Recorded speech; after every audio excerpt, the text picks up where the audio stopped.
Hello दोस्तों, स्वागत है आप सभी का आपके अपने YouTube channel target with AK Verma पर।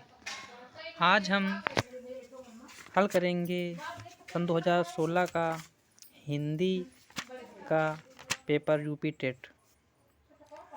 बिना देर किए हम बढ़ते हैं अपने प्रश्न की ओर। हमारा आज का पहला प्रश्न है, मुकुंद किसका पर्याय है? तो मित्रों, आपको बताना है मुकुंद किसका पर्याय है। जो मुकुंद है वो मित्रों वो विष्णु का पर्याय है, इसलिए यहाँ हमारा जो ऑप्शन है वो ऑप्शन नंबर 1 सही है। अब बढ़ते हैं नेक्स्ट प्रश्न की ओर। काहे री नलिनी तू कुम्भलानी, तेरे ही नाल सरोवर पानी। पंक्ति के रचनाकार कौन है? ऊपर एक पंक्ति दी गई है जिसके रचनाकार का नाम आप सभी को बताना है। तो जो ये पंक्ति है वो किसकी है? 1 number Jayasi, 2 number Raidas, 3 number Kabir, 4 number Dadu. तो इसमें आपको बताना है कि इस पंक्ति के रचनाकार कौन हैं। तो मित्रों, इस पंक्ति के रचनाकार जो हैं वो संत रैदास जी हैं, इसलिए यहाँ ऑप्शन नंबर 2 सही होगा। अब आगे बढ़ते हैं आपके नेक्स्ट प्रश्न की ओर। करपट का तद्भव रूप है। तो मित्रों, आपको बताना है करपट का जो तद्भव रूप वो क्या है। ये जो तद्भव तत्सम है वो हमारे सिलेबस में है यूपी टेट सी टेट में। इससे 1-2 क्वेश्चन हर बार पूछे जाते रहे हैं।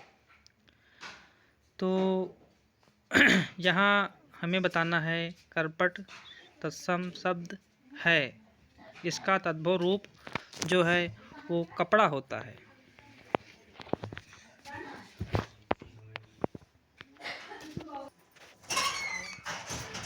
तो मित्रों, बढ़ते हैं अपने नेक्स्ट प्रश्न की ओर। हमारा जो अगला प्रश्न है वो है, निम्नलिखित में वर्तनी की दृष्टि से कौन सा शब्द युग्म शुद्ध है? तो इसमें आपको बताना है इसमें कौन सा शब्द युग्म जो है वो सही है। तो पहला ऑप्शन है बारात वसंत, दूसरा है बारात बसंत, तीसरा है बारात वसंत, चौथा है बारात वसंत।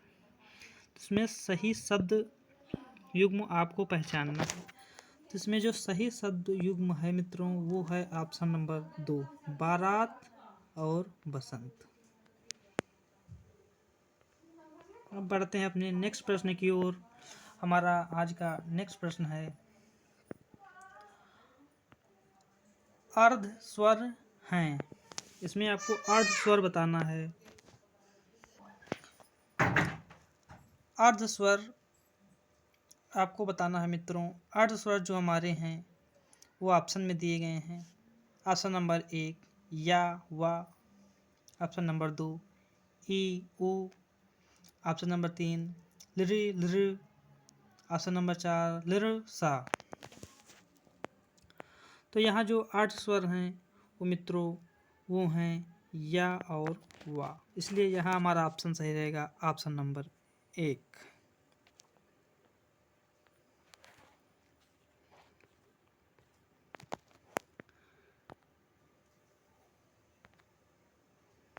अब बढ़ते हैं अपने नेक्स्ट प्रश्न की ओर। बालक की प्रारंभिक शिक्षा उसकी मातृभाषा में दी जाए, यह मानना है। तो ये वक्तव्य जो मित्रों कहा गया है वो किसके द्वारा कहा गया है? पहला ऑप्शन है मॉन्टेसरी के द्वारा, दूसरा है महात्मा गांधी के द्वारा, तीसरा फ्रावेल के द्वारा और चौथा किलपैट्रिक के द्वारा।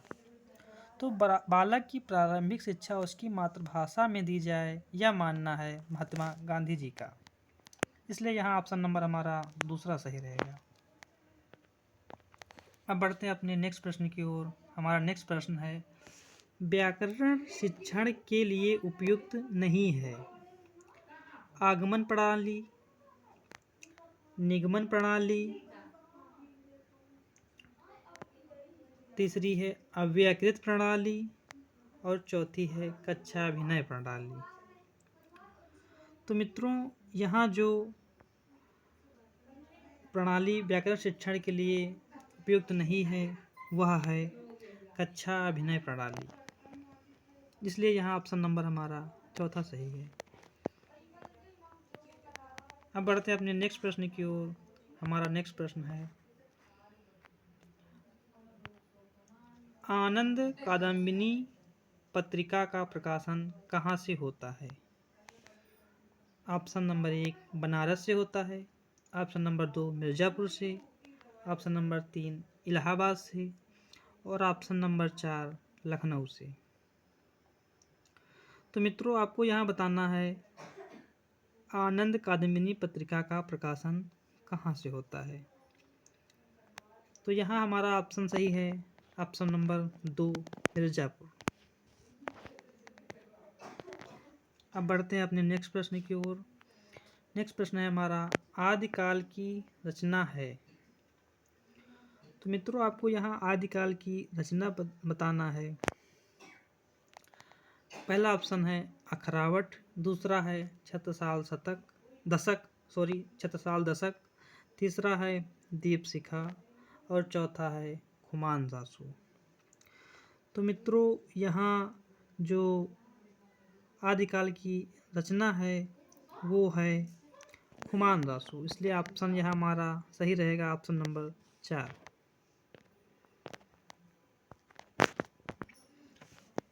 अब बढ़ते हैं अपने नेक्स्ट प्रश्न की ओर।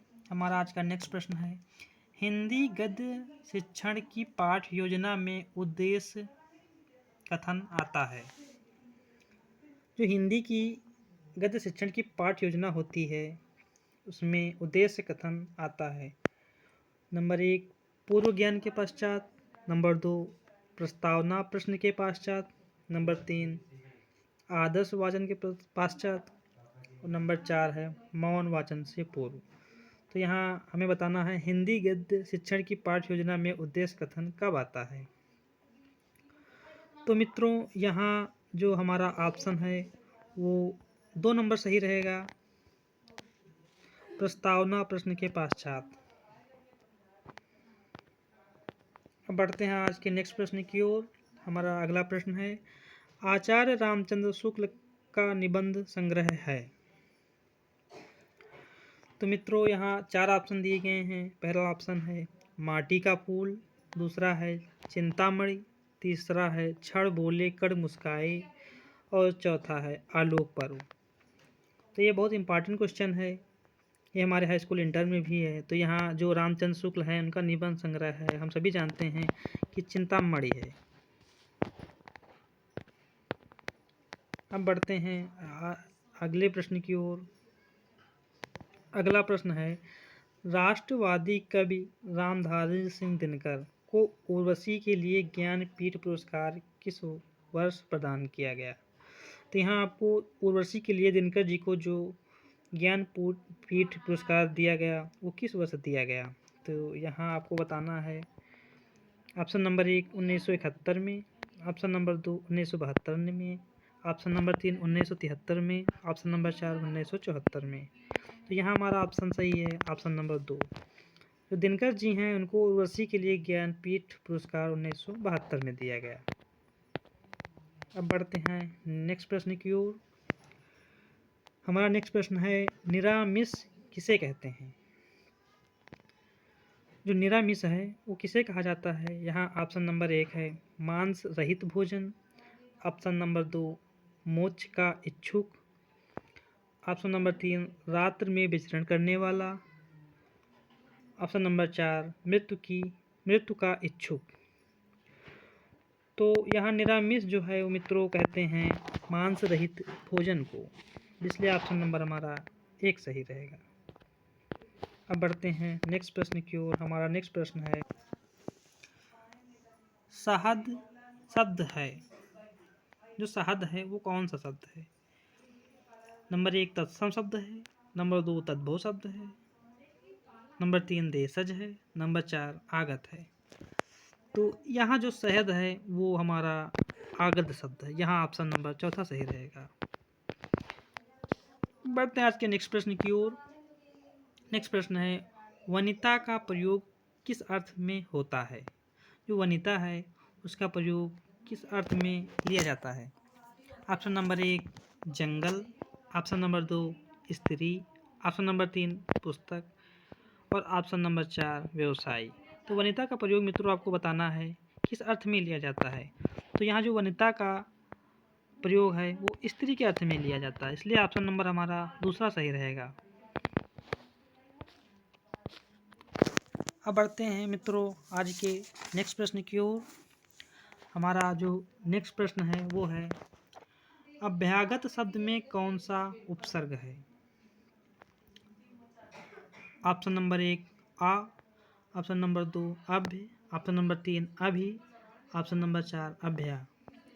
तो यहाँ प्रत्यय और उपसर्ग से संबंधित क्वेश्चन हमारे यूपी टेट और सी टेट तथा अन्य एग्जाम में अक्सर पूछे जाते रहते हैं, तो इसलिए हमें उपसर्ग एवं प्रत्यय का ज्ञान होना चाहिए। तो यहाँ अभ्यागत जो शब्द है उसमें अभी उपसर्ग है।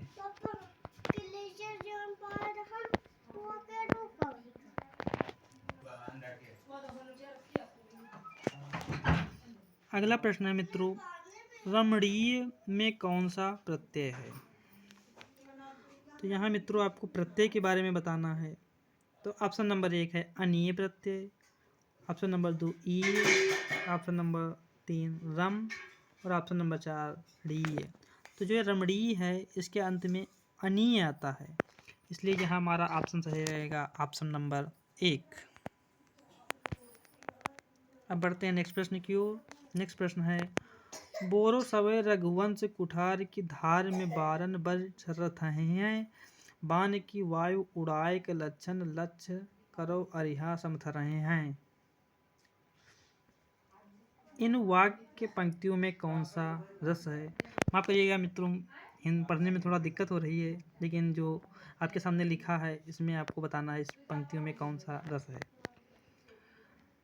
ऑप्शन नंबर 1 रौद्र रस, ऑप्शन नंबर 2 भयानक रस, ऑप्शन नंबर 3 बीभत्स रस, ऑप्शन नंबर 4 वीर रस। तो यहाँ मित्रों आपको बताना है इसमें कौन सा रस है। तो मित्रों यहाँ जो है वो रौद्र रस है, इसलिए ऑप्शन नंबर हमारा पहला सही रहेगा। अब बढ़ते हैं नेक्स्ट प्रश्न की ओर। अगला प्रश्न है श्री गुरु चरण सरोज रज निज मन मुकुर सुधार बरनौ रघुबर विमल जसु जो दायक फल चार में छंद है। इसमें आपको छंद बताना है। तो मित्रों यहाँ आपको छंद बताना है। ऑप्शन नंबर 1 है दोहा छंद है, ऑप्शन नंबर 2 सोरठा छंद है, ऑप्शन नंबर 3 रोला छंद है, ऑप्शन नंबर 4 बरवे छंद है। इसमें मित्रों जो है वो दोहा छंद है, इसलिए ऑप्शन नंबर हमारा पहला सही रहेगा।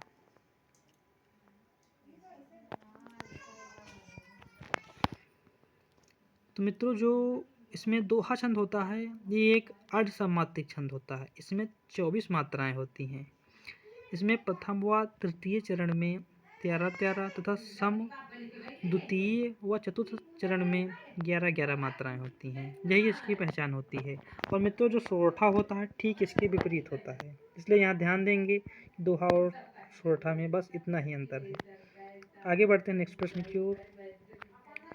वाक्य शुद्ध है। नीचे 4 विकल्प दिए गए हैं, इसमें हमें ढूंढना है कौन सा वाक्य वो बिल्कुल वर्तनी और गुण की दृष्टि से बिल्कुल शुद्ध है।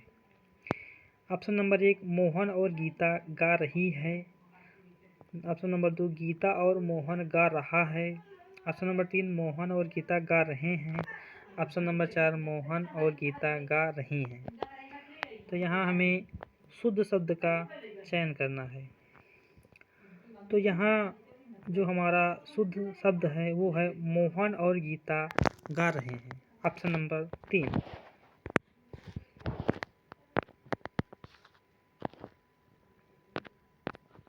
अब बढ़ते हैं नेक्स्ट प्रश्न की ओर।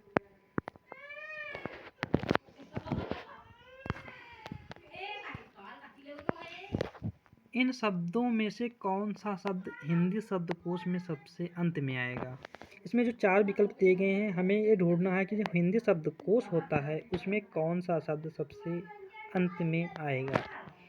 ऑप्शन नंबर 1 है क्ल्यू, ऑप्शन नंबर 2 क्रम, ऑप्शन नंबर 3 कृषक, ऑप्शन नंबर 4 किसानु।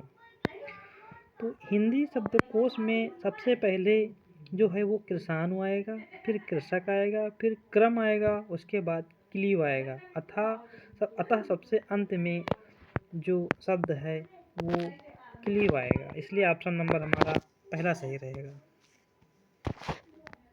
अब बढ़ते हैं नेक्स्ट प्रश्न की ओर।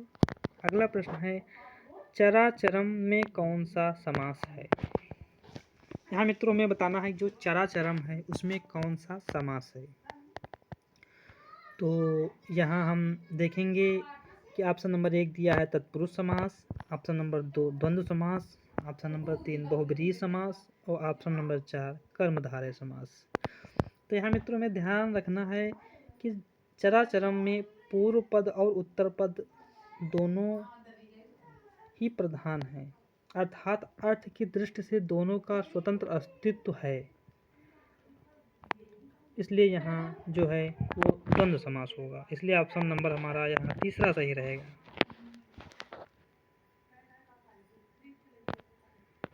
अब बढ़ते हैं अपने नेक्स्ट प्रश्न की ओर।